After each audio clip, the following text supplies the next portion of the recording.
Yesu dishamariwe widu muta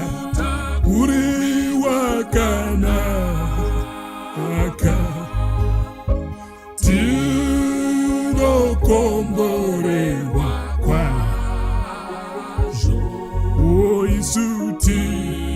ni hama yakana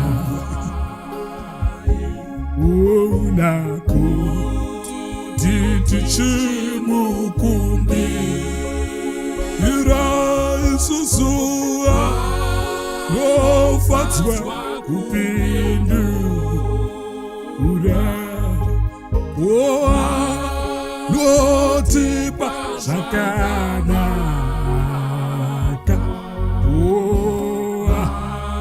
tichazo saichiro kuti tine damudzi iku wana mai kana tine rurunziro wana baba hatizovine huro umbu aiwa tinotenga kuna Jesu isusu hationi hama iyoyo ya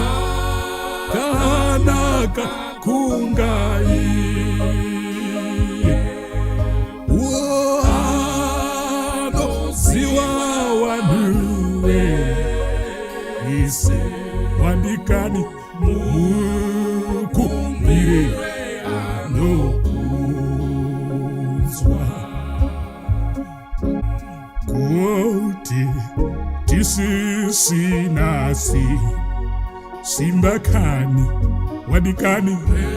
rekuita basa renu aiwa Jesu anotibatsira aiwa anotipa simba rake isusuka nakuti takatukwa oti nonyararidzwa ndiye o Jesu ndishamwariye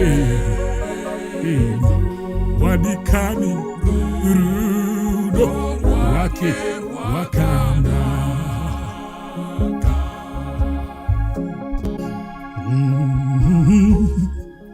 aiwa aiwa baba haleluya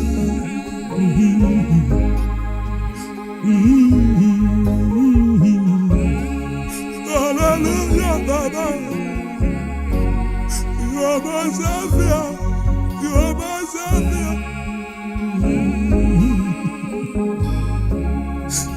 andiwoni imehama andiwoni imehama adigani yakanaka kungaye